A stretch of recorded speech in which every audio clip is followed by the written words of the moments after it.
For God is not the author of confusion. Right? Ano po yung sample ng mga confusion, Pastor? Okay? Ano po yung mga confusion? Hindi siya author sa ganun. Ibig sabihin, halimbawa, ganito. Okay? Ginawa ng Diyos ang babae. Diba? Ngayon, ano nangyayari sa'yo? Naging tumboy pa. That's confusion. Ginawa ang lalaki ginawa ng Diyos ang lalaki, pero ang nangyayari sa'yo, ito ay naging baka. That's confusion. Hindi ganun ang Panginoon. Right? Kaya, bago tayo doon kumaya sa kaya, minsan, nagsasama, babae to babae. That's confusion. Lalaki to lalaki. That's confusion. Diba? Pero sabi ko dito,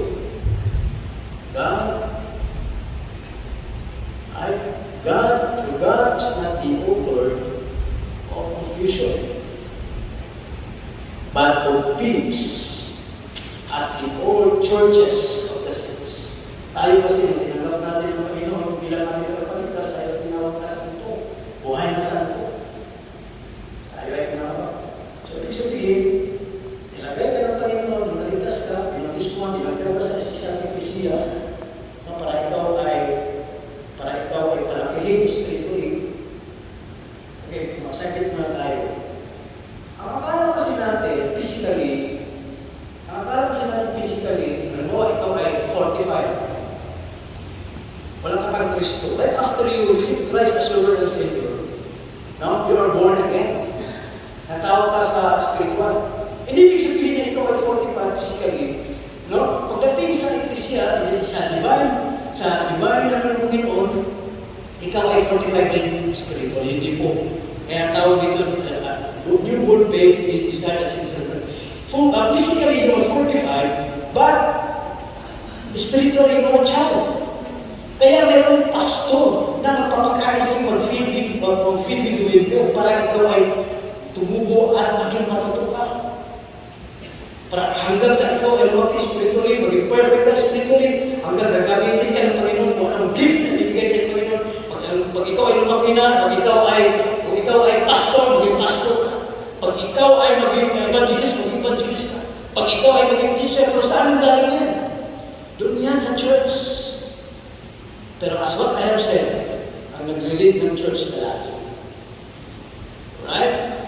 Para magawa niyo lahat, masasakap niyo.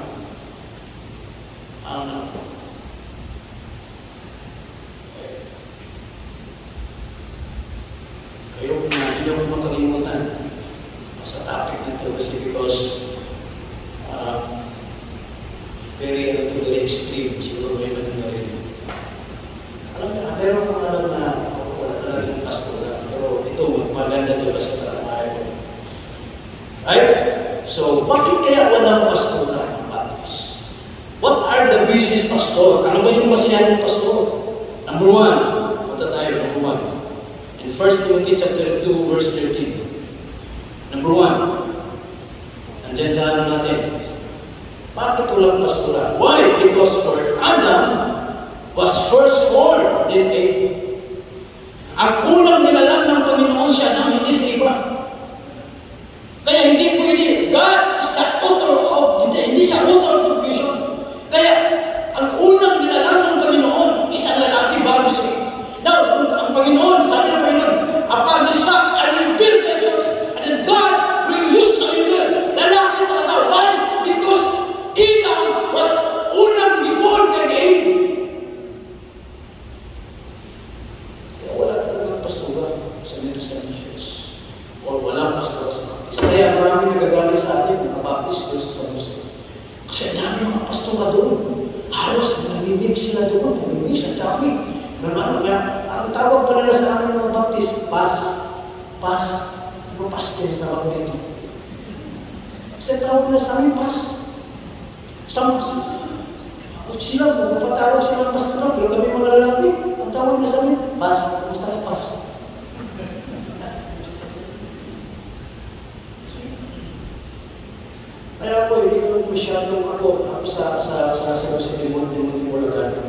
masyado kong separated ba? Hindi ako masyadong dikit doon sa mga ecumenical ng mga churches. Very sensitive ako. Kaya ngayon, kanina, ang pinapag-preach ko, si Pastor Harrison Di La Puerte.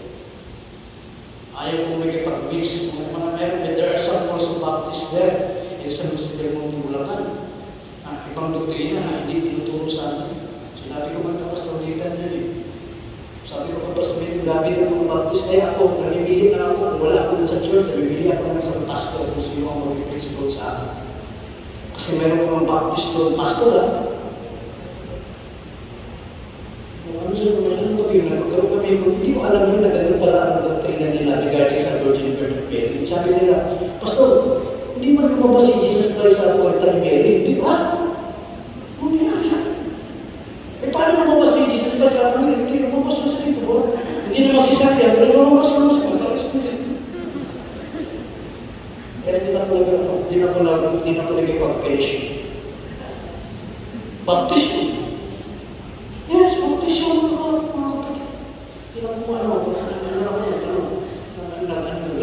Kaya, sabi ko kanina, kaya yun, pag po umaalis, ang kinukuha ko ng Bible Baptist na galing dito. Why? Kasi dito sa seminary namin dito, tinutulong kung ano ang tama. Okay? Number one, why? Bakit kaya walang pastora, Baptist? Because, ang mga basihan pastor, because Adam was first formed in him. Ibalikan natin Genesis. In Genesis chapter 2, verse 7, sabi ko dito, and the Lord formed man of the dust of the ground, and breathed into his nostrils the breath of life, and man became a living soul. Verse 22, John 22, in Genesis chapter 2, verse 22, and the rib which the Lord God had taken from man, made he a woman, and brought her unto a man. Verse 23, and Adam said, this is now bone of my bones, and flesh of my flesh. She shall be called woman, because she was taken out of a man. Wala talagang pastora sa New Testament Church. Wala talagang pastora ang Baptist. Kailangan pastor. Kaya, pastor natin. Amen? Kaya sipuntahan mo si pastor natin. Ako, naniwala ko sa ano eh. Naniwala ko sa ano eh. Bless you, Abraham. Sabi ng Panginoon, I will bless thee that bless thee, curse thee that curse thee. Eh, sinada, I will bless you. Lalo kayo nabigyan kay Pastor Neta. Ibigay mo ng ano yan, ibigay mo, Pastor, ibigay mo David. Ibigay mo sa iyo. Bless you, Abraham. Because if you bless you, Abraham, sabi ng Panginoon, I will bless thee that bless thee, and curse thee that curse thee. Kaya, walang pastura sa Kristo. Because Adam was first formed than Eve. Right? Kaya for it is a shame for a woman to speak in the church without pastora sa Bible. Number 2, apat na ito, number 2 na tayo kasi lumaging kapitahin natin. Amen ba? Amen? Pagkagalit kayo sa akin, ha? Pagka mayroon nagalit sa akin, Pastor, parang mayroon missionary na pwede mag-share the gospel, pupunta ng mga ibang mga bansa, mag-share sa kanila, yung mga naturuan na doon, na-Windsor niya, yung po, dadawin niya sa Diyos doon, kung meron Diyos doon, halimbawa Mexico, halimbawa Pula, Switzerland, yung mga missionary ng mga babae ng mga missionary, sila, magsusubihin sila doon, right after sa sabi nila pagtulungan, dadaan nila sa church, i-forward nila doon sa pastor. Walang pastora in the New Testament Church. Because it's a shame for a woman to speak in the church. Walang pastora sa Bible. Number 2, ano mga pasihan pastor? Walang pastora. New Testament Church or Baptist Church. Because number 2, Adam was not deceived, but the woman. In 1 Timothy chapter 2, verse 14, and Adam was not deceived, but the woman being deceived was in the transgression. And Genesis chapter 3, verse 6, and when the woman saw that tree tree was good for food, and that it was pleasant to the eyes, and a tree to be desired to make one wise, she took of the fruit thereof and did eat, and gave also unto her husband with her, and he did eat. Kasi siguro ito, si Eva na ito, ano ba? Delikado talaga ang mga babae. Mga babae talaga. Diba, ang babae yung ilaw ng tahanan. Ano nangyari? Doon siya umilaw sa kanilang tahanan. Magkasama talaga yung kasi natutukso ba? Kaya ito nangyari kung siguro kang iba. So, ikot siya sa liyon. Bis dumikit siya kang idam para malayo sa temptation. Ito siguro sa iba. Nag-ikot siya doon sa yun. Natutukso siya. Kaya kayong mga babae ha, kung kayo ilaw ng tahanan, lalaki ang haligin ng tahanan. Kaya kayong mga babae, yung tahanan ng ilaw dito lang sa bahay, huwag mo ipasa ng kanila. Baka matukso. Diba? O kaya, dikit kayo sa husband. Ngayon ang gabi, yun ang muli ng business kasi business. Mag-isan ka na. Sa'yo matukso, ito makakita pa palwapo pa sa akin. Patay kang bata ka. Ito si Eva kasi, nagpuli rin siya, ano siya doon, hindi ka natukso siya. Right? Kaya walang pastoral, because Adam was not deceived, but the woman. Right? Kasi babae kasi siya yung bigger vessel. Madaling manuwa. Madaling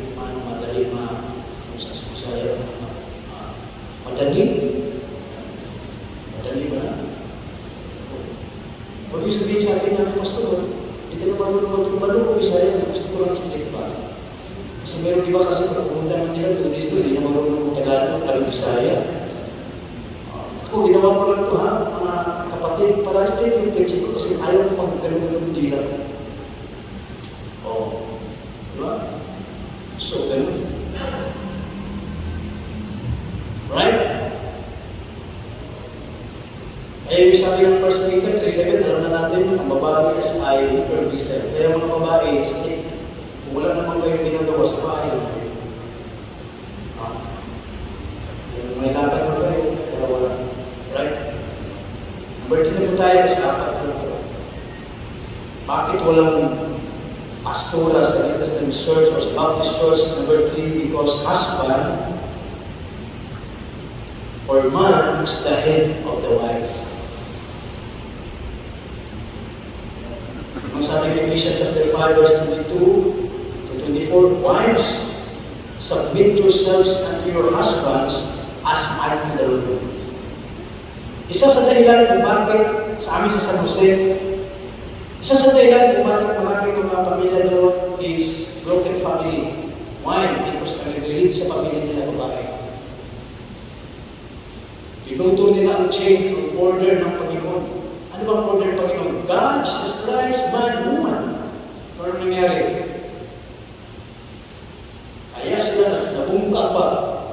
Nabungkag ang kanilang pamilya is because ang nag-lead sa pamilya is ang babae. Instead, ang lalaki ang mag-lead sa pamilya. Pero babae, ano nangyari? Bungkag ang pamilya. Kaya dito sa ating mga kapatid, no, may mga bagay na hindi ibigay sa atin ng Panginoon, pero there's one thing na hindi mo na in-apply, lalo sa mga babae, na nag-haw-haw pa rin sa kanilang pamamahay. Dapat basahin na palagi yan ang manilihan. Husband is the head of the wife. Hindi pwede na, hindi pwede order yan eh. God, Jesus Christ, man, woman. Sa church din, no? Sino ang head ng church? Jesus Christ. Sino ang Jesus Christ? God. So kung ikaw, pag binalag mo yung chain na yan, maputol ang chain, kaya walang blessing. Kaya tinan mo mga pamilya na ang babae nag-lead sa kanilang pamilya, walang blessing. Why? Because hindi nila nakita ang small verse na yan. Nasabi sa verse na yan, husband is the head of the wife. Pero ang wife, even Christian, ang dami mga Christian na yun, and even mga pamilya na yun, Baptist Christian, until now, mga babae pa rin ang nag-lead sa pamilya. Kaya sila ang pamilya. Sila ang testimony, Baptist. Because the wife, ang nag-head, ako ang pari dito. No, hindi ka pwede maging hari. Prinsesa ka lang.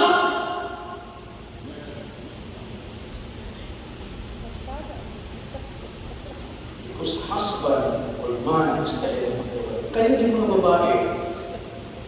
Nag-review ko sa semester, hindi ko yakan, mga asawa ko sa mga pastor, mga teacher. Mga teacher ba? Ang una naman sa mga babae, mga pastor's wife, ang matalino ito kung sa husband. Ito yung kasi mga tinawag ng Panginoon, di ba? Tinawag ng Panginoon, hindi matatalino ito kung paano wise.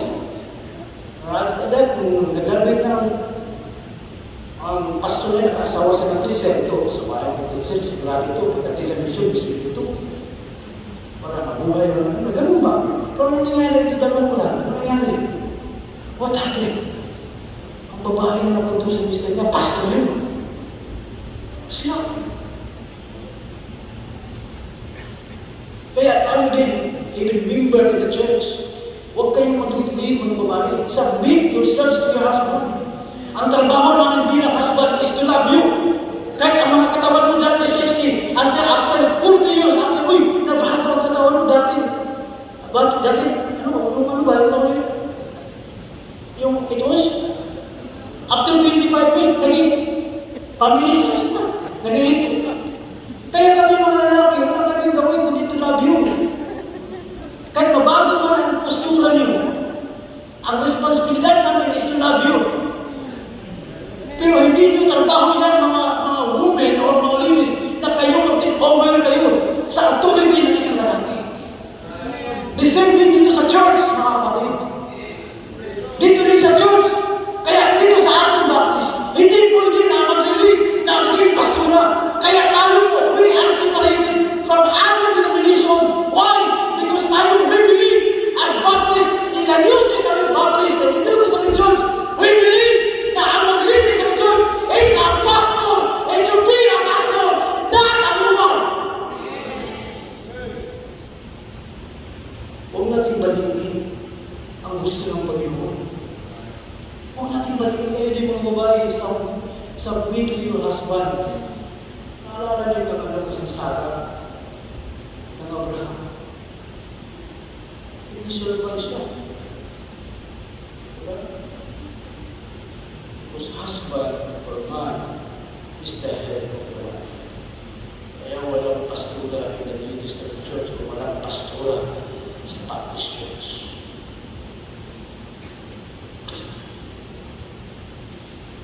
For the husband is the wife, submit yourselves unto your husband as unto the Lord. For the husband is the head of the wife, even as Christ is the head of the church. And he is the Savior of the body. Therefore, as the church is subject unto Christ, church subject to Christ, so let the wives submit to your husband, kasi yung husband ang tulad ng church yun. Submit to him. Sometimes siguro, very extreme to yung narinig dito. Very extreme to narinig dito. Akala natin tama na, appreciate natin sa Panginoon. Akala natin, right na tayo sa Panginoon. Pero meron isang bagay na hindi natin nakikita. Itong verse na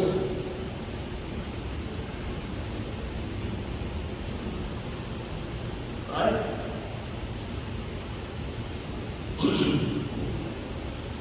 In 1 Corinthians chapter 11, verse 3, sabi ng 11:3, But I would have you know that the head of every man is Christ. Ito na, sinong head ng man? Christ. And the head of the woman is man. Huwag yung maliit talaga yan. Alam sa mga babae. Hindi ako galit sa mga babae, hindi ako galit sa iyo. Gusto ko lang correct natin ngayon pa lang. We have to correct ourselves. Why? Kasi malapit na buhay ng Panginoon. Malapit na. Ang akala mo lang malayo pa. No! Anytime from now. Malapit na. Kaya ngayon pa lang. Gawin natin. No? Sabi nga dito, when you start right, you end right. When you start wrong, you end wrong. Dapat ngayon pa lang. Submit yourself to your husband. Kasi dito po, man, sabi dito, for the man, sa verse 8, 1 Corinthians chapter 11, verse 8, For the man is not of the woman. Hindi kasi ginawa ng Diyos ang lalaki para sa babae. Kundi sabi ko dito, but the woman of the man. Kaya meron talaga tayong basihan na walang pastura. Bakit? Jesus Christ, church, diba? Or Jesus Christ, man and woman. Ngayon, inatulad kasi na yung napunin dito, church is like a man. Ang head ng church, Christ. Ang head ng man, si Christ.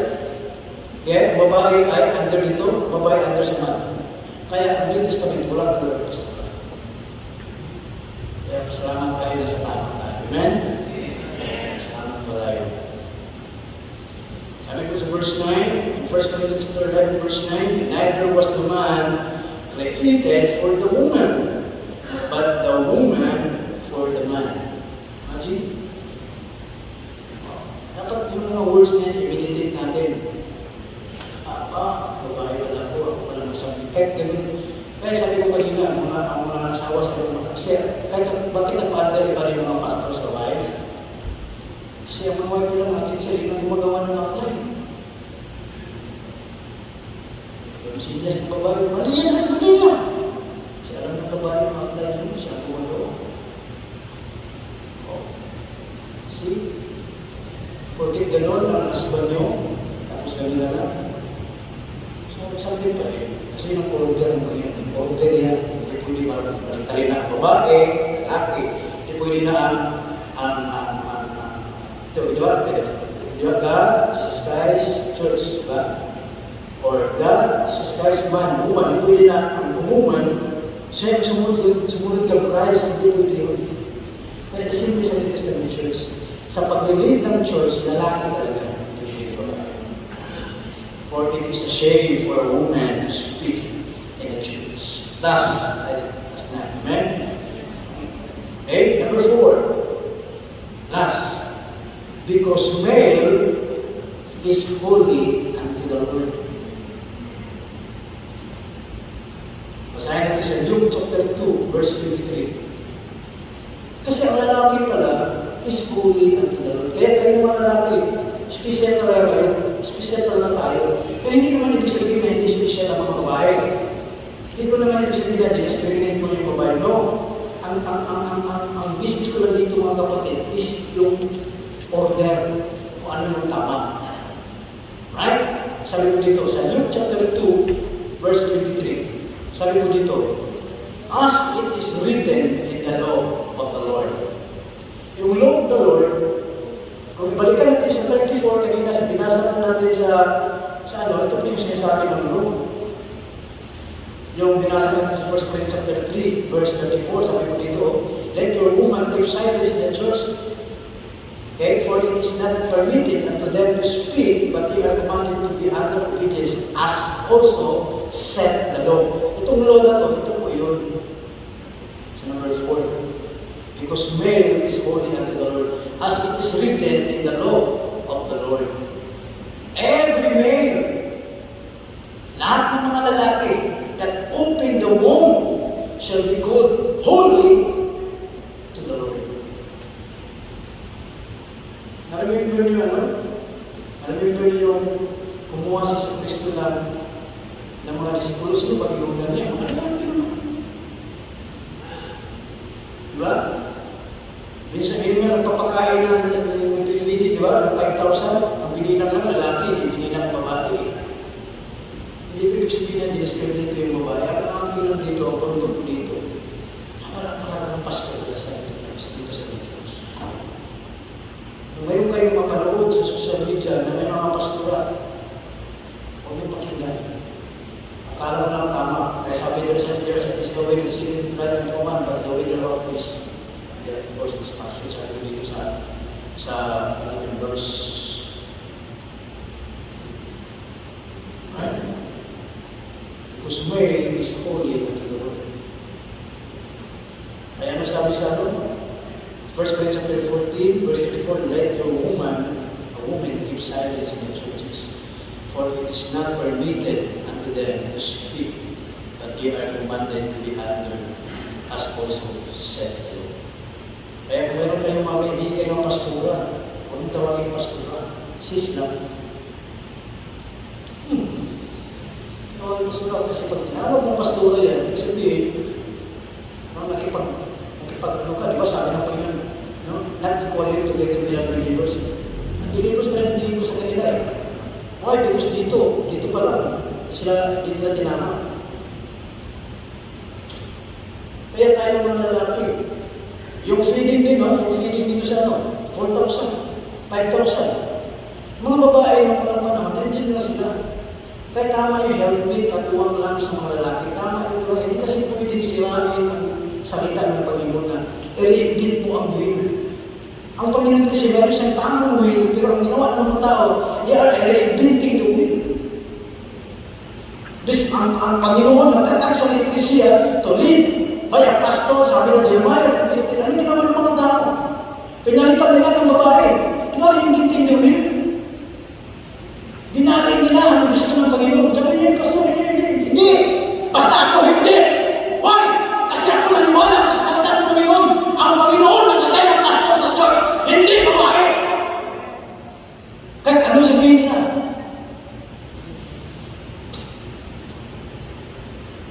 Pero huwag tayong makinig doon. Mas makinig kayo sa pastor nyo. Pastor nila kasi din ang pastor. According sa heart ng Panginoon na bigay siya pakinggan mo. Submit your Abraham.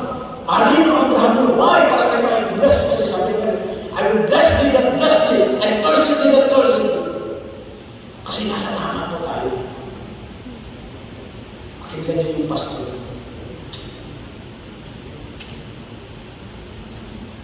Kaya wala.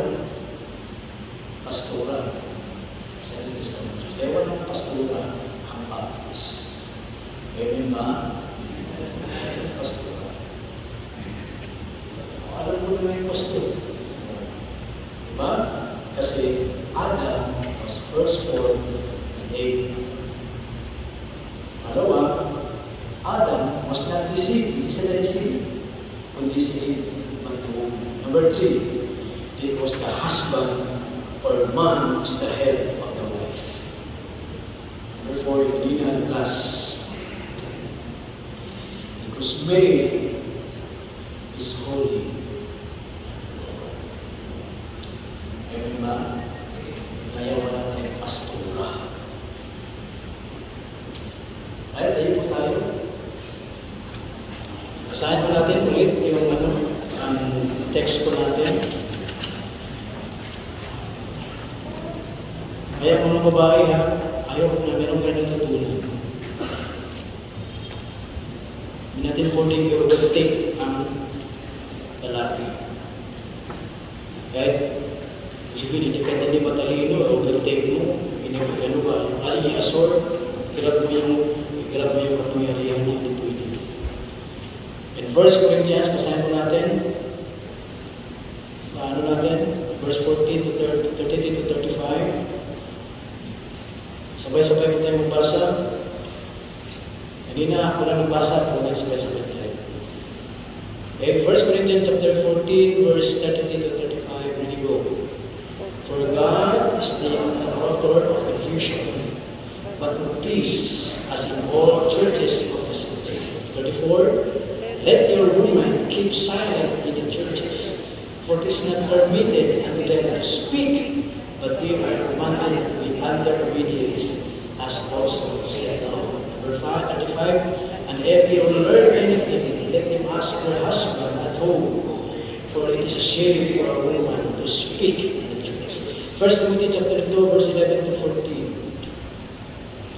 1 Timothy chapter 2, verse 11 to 14. Okay, nandiyan lang. Verse 11, sabay-sabay tayo, ready go. Let the woman learn in silence with all subjection. Verse 12, but I suffer not a woman to speak, to teach, nor to assert or authority over the man, but to be silent. For Adam was first formed in Eve, and Adam was not deceived, but the woman being deceived was in the transgression. Dear Father God in heaven, thank you, Father, for the short message. Thank you, Father, itong message na ito, iwan sa puso at sa isipan sa mga kapatiran na makita nila na sa New Testament Church o sa Baptist Church wala talagang pastor lang, kundi ang pastor lang ang nilagay mo.